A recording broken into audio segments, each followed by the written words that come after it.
નમસ્કાર દોસ્તો, મારું નામ કવિતા છે અને હોસ્ટેલમાં ધોરણ 10નો અભ્યાસ પૂરો કરી હું ઘરે આવી હતી. કેમ કે મારા પપ્પા જે શાળામાં શિક્ષક હતા ત્યાં મારે હવે પછીનો અભ્યાસ કરવાનો હતો. અને પછી મારા જીવનમાં એક એવો ટર્ન આવ્યો, એની વાત તમને કરવા જઈ રહી છું. પપ્પાએ કહ્યું, કવિતા, હું તને મારી સ્કૂલમાં તારું એડમિશન કરાવી દઉં.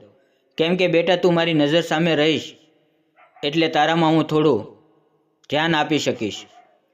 કવિતા કહે છે, ઠીક છે પપ્પા, તમને જે યોગ્ય લાગે તે કરો.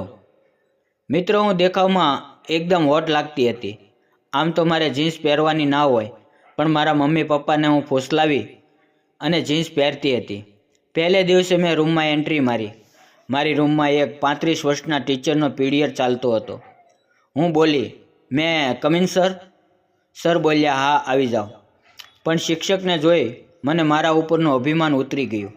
કેમ કે તે મારા કરતાં ઘણા મસ્ત લાગતા હતા અને તે પપ્પાના મિત્ર પણ હતા.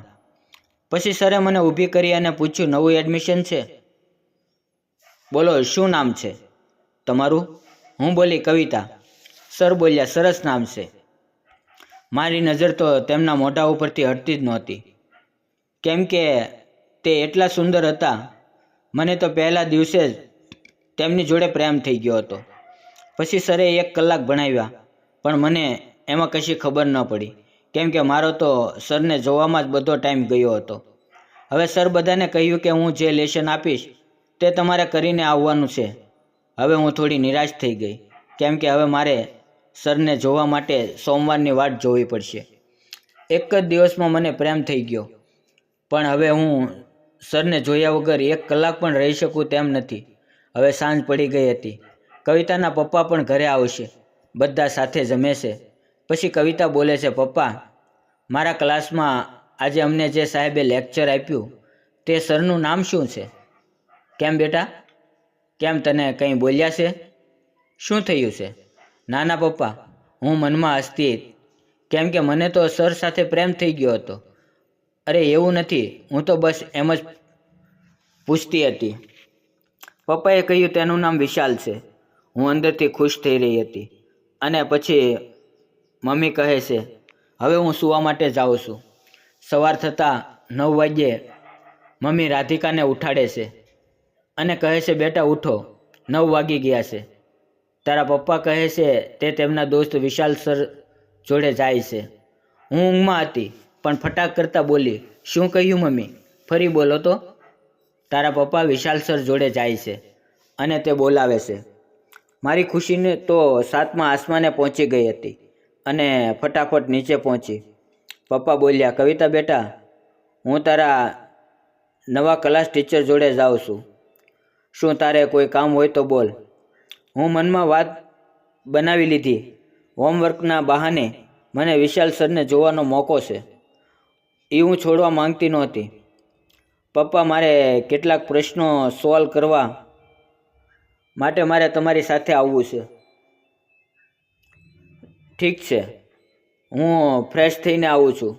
ફ્રેશ થઈ જીન્સ ટી શર્ટ અને મેકઅપ લગાવી પપ્પાની સાથે ગાડીમાં બેસી ગઈ. પછી અમે વિશાલ સરના ઘરે પહોંચી ગયા. જ્યારે મેં વિશાલ સરને જોઈ, મારા મનમાં ઘણા બધા પ્રેમના તરંગો ઊભા થવા લાગ્યા. વિશાલ સરે કહ્યું, અરે કવિતા, કેમ તું પણ અત્યારે અહીંયા?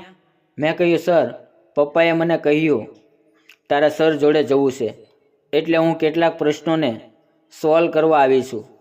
તમે મારી મદદ કરશો? હા, કેમ નહીં. પહેલાં બોલ, શું લેવું છે, ચા, કોફી? બસ ચા ચાલશે. પછી અમે વિશાલ સરના ઘરે બેઠા, પણ હું હવે સરની એટલી નજીક હતી તેની કલ્પના પણ ન કરી શકાય. બસ હવે તો મારા નવા પ્રેમનો ઇઝહાર કરવાનો બાકી છે. હું મોકાની વાટ જોતી હતી. પછી વિશાલ સરે મારા પપ્પાને પૂછ્યું, બોલો જગદીશભાઈ, કેમ આવવાનું થયું? અરે ભાઈ, હું પહેલાં પેમ્પલેટ લેવા આવ્યો હતો. અરે હા, તમારા પેમ્પલેટ તૈયાર છે. પછી કવિતાના પપ્પા બોલ્યા, કવિતાને શું કામ છે, જરા પૂછો તો. મારે તો સરનું પર્સનલ કામ છે. પપ્પા બોલ્યા, તો વિશાલભાઈ, તમે કવિતાના પ્રશ્નોને સોલ્વ કરી તમે તેને મૂકી જજો, અથવા તો તમે મને ફોન કરજો, હું લઈ જઈશ. ઠીક છે. હા સર, તમે જાઓ. હવે કવિતા એકદમ ખુશ હતી. હવે મારે સરને મારા પ્રેમ વિશે જણાવવું છે. પણ કેવી રીતે કહું? વિશાલ સર બોલ્યા. કવિતા, શું થયું? બોલ. સર, મારે તો કોઈ પ્રશ્ન નથી. હું તો આગળ તો બોલ. સર, હું તમને પ્રેમ કરું છું. સર ખુરશીમાંથી ઊભા થઈ ગયા અને બોલ્યા, તું શું બોલે છે? તને ભાન છે? હા સર, બિલકુલ હોશમાં રહીને મેં તમને કહ્યું છે કે હું તમને પ્રેમ કરું છું. હું તારો ગુરુ છું, ટીચર છું. આપણે કેવી રીતે આ બધું કરી શકીએ? કવિતા કહે છે, વિશાલ સર, જો તમે ના કહેશો તો મારો જીવ દઈ દઈશ, પણ પ્રેમ તમને જ કરીશ. હા કે ના બોલો? વિશાલ સર પણ ગભરાય છે. હવે શું કરવું?